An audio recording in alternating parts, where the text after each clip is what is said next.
गुरुर्ब्रह्मा गुरुर्विष्णु गुरुर्साक्षात् परब्रह्म तस्मै श्री गुरवे नमः। अज्ञानतिमिरान्धस्य ज्ञानाञ्जनशलाकया चक्षुरुन्मीलितं येन तस्मै श्री गुरवे नमः। नारायण नमस्कृत्य नरं चैव नरोत्तमं देवीं सरस्वतीं वन्दे ततो देवजयमुदीर्यते। सच्चिदानन्दरूपाय विश्वोत्पत्त्यादिहेतवे तापत्राय विनाशाय श्रीकृष्णाय वयं नुमः। भगवान की अद्भुत पुण्यमयी बेला में जीवन को सद्गति के मार्ग में प्रत्यंतर मनुष्य को लगाए रहना चाहिए और उसका एक सुंदर सन्मार्ग है श्रीमद् भागवत महापुराण। इस पुराण के लक्षणों को अगर जानोगे, दौर्लभ्य से दौर्लभ्य भाग्य की उन्नति करने वाला पुराण, अधोगति से मुक्त करने वाला पुराण, जीवन की आदि व्याधि का विनाश कर देने वाला पुराण, शब्दारूपम शब्द के अनुरूप परब्रह्म परमात्मा की अनुभूति करा देने वाला पुराण। इस श्लोक का नाम दर्शनम श्री कृष्ण दर्शनम। इस श्लोक का दर्शन ही कृष्ण का दर्शन है। श्रुस्वाम भागवतम परमेश्वरः नाम कीर्तनम। अगर भागवत को सुन लेते हो तो भगवान को सुन लेते हो। भगवान वेदव्यास जी ने शब्दों का ऐसा परिकल्पना किया, 18,000 श्लोकों में उन्होंने अद्भुत अमृत प्रदान कर दिया। मानव जाति के कल्याण की कामना से यह उनका महान यज्ञ है। आज गेहे गेहे जने जने, घर घर जन जन भागवत है।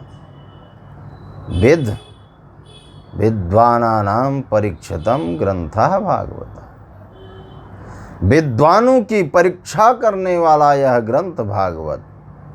क्षीरो दधु मधुपानकम पितराणाम जस्य गृहे भागवतम। जिसके घर में भागवत रूपी महान पुराण विराजमान है, ऐसे व्यक्ति के जीवन में उसके पितृ क्षीरो दधि पंचामृत का सेवन करते। तुलायाम बंध्वानम, ब्रह्मा ने इसे तराजू में तौला।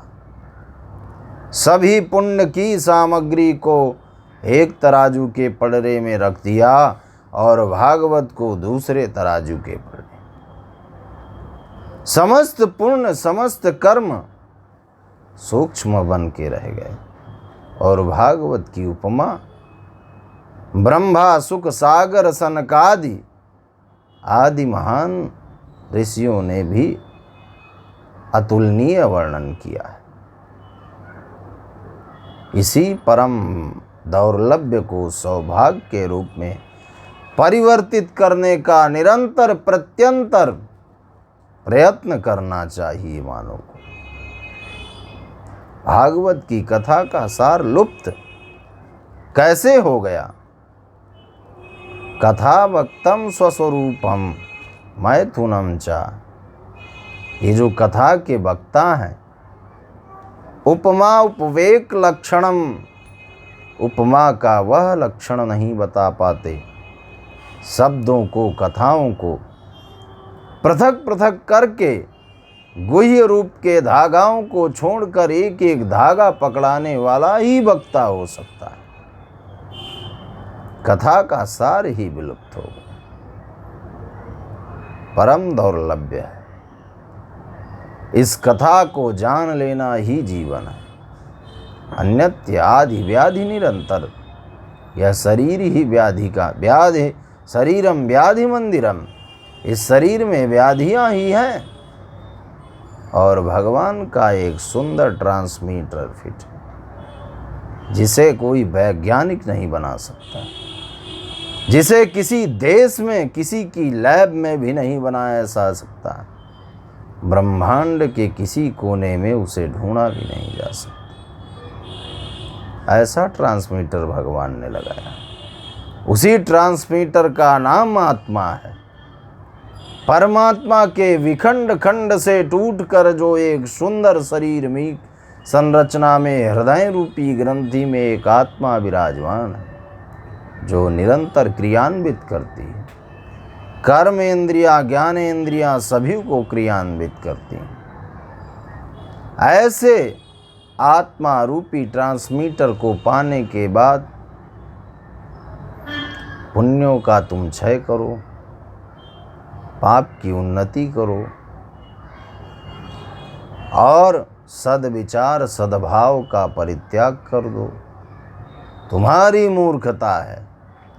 भगवान तो तुम्हें प्रेरित करता है सत्कर्म के लिए, सद्धर्म के लिए, जीवन की वृद्धि के लिए। जीवन जीना ही एक कला है। जीवन जीना उसे ही आ सकता है जो परम दौर्लभ्य भागवत महापुराण को जान लेता है। महाराज परीक्षित को यही अद्भुत ज्ञान 7 दिवसों में महाराज सुखदेव के द्वारा प्राप्त हुआ। सुखदेव के अन्यत्र प्रयत्न करने पर परीक्षित के संदेहों का समापन हुआ। अथातु ब्रह्म जिज्ञासा, परम जिज्ञासा जिसके हृदय में विराजमान हो, वही सुखदेव हो सकता है। क्या आप लोग सुखदेव जैसे कथा सुनने में निपुण हैं? नहीं। कथा सुन तो लेते हो, कथा को जानने का प्रयास नहीं करते। सुनकर समझ लेना और समझ कर जान लेना कथा सुनने की प्रक्रिया। क्या आप ऐसा करते हो? नहीं। जीवन में हमेशा किसी चीज़ को करने से पहले समझना चाहिए। वो भक्ति हो, जीवन हो, मृत्यु हो। अगर परिणाम पर विचार करोगे तो तुम्हारे द्वारा पाप कर्म नहीं होंगे। किसी की धनी का हानि करने का प्रयत्न अगर तुम कर रहे हो और परिणाम में अगर विचार कर दिए, बेचारा जीवन में कैसे आगे बढ़े। ये मनोवृत्ति आने पर तुमको उस पाप से मुक्ति मिलेगी और उस पाप को करने से ये मनोवृत्ति तुम्हें रोक देगी। इसलिए जीवन का कोई भी कर्म करने से पहले परिणाम में विचार करना चाहिए। क्रिया में विचार तो बाद की बात है, पहले परिणाम में विचार करोगे। भगवान के कर्म को भी परिणाम स्वरूप मानो। आप कितने घंटे जप कर सकते हो, आपकी इंद्रियां दुखी नहीं हो जब तक। अन्यत्र प्रयत्न करने पर परमात्मा नहीं प्राप्त होता, सब कटराग है। 10 इंद्रियों में लीन एक बार भगवान को नयनों से साक्षात्कार कर लो, तुम्हें परम भागवत की कृपा प्राप्त होगी। प्रहलाद, ध्रुव, नारद, ये सब उदाहरण हैं। इनके जीवन के परिचय से जानो, महाराज सुदामा के जीवन से जानो। ऐसा तपस्वी ब्राह्मण और जिसके हृदय में हमेशा स्वाभिमान का वह श्रृंगार हो जिसको परम भगवान श्री कृष्ण नहीं उतार सके, जिसकी जीवन की दुर्गति इतनी दौर्लभ्य हो गई कि जीवन आजीविका और शाम सुबह की रोटी खाना भी दुर्लभ हो, परंतु स्वाभिमान का परित्याग नहीं किया। भगवान देख रहे हैं सुदामा का निरंतर दुख, पर सुदामा भगवान का ही स्मरण करता अगर उसके चोट लगी तो यह कहता है माधव की कृपा है, कुछ गलत किया रहा होऊंगा, माधव ने उसका दंड दिया है। तुम क्या कहते हो? तुम्हारा नुकसान हो जाए तो तुम जीवन में हमेशा दौर्लभ्यता की परिकाष्ठा को भूल जाते हो। भगवान ने मेरे साथ गलत कर दिया, भगवान क्यों करेगा तुम्हारे साथ गलत? तुम्हारे क्रियामाण का बोझ इतना ज्यादा तुम्हें दुखी कर रहा है कि उसके फल का दंड तुम्हें प्राप्त हो रहा है। ये क्यों नहीं तुम समझते? तुम मान लेते हो भगवान ने आज मेरी नौकरी बिगाड़ दिया, आज मेरे पिता का स्वर्गवास हो गया, भगवान ने बहुत गलत किया। आज मेरे इस मित्र का ये नुकसान हुआ, भगवान ने बहुत गलत किया। भगवान कैसे गलत कर सकता है जिसके दो ही नेत्र हो और उन्हीं दोनों नेत्रों में तुम ही बसे हो? तनिक जानने का प्रयास करो, क्या दोनों नेत्रों की दृष्टियों में भिन्नता है? नहीं। फिर तुमको कम, तुमको ज्यादा कैसे? तुम्हारे पुरुषार्थ में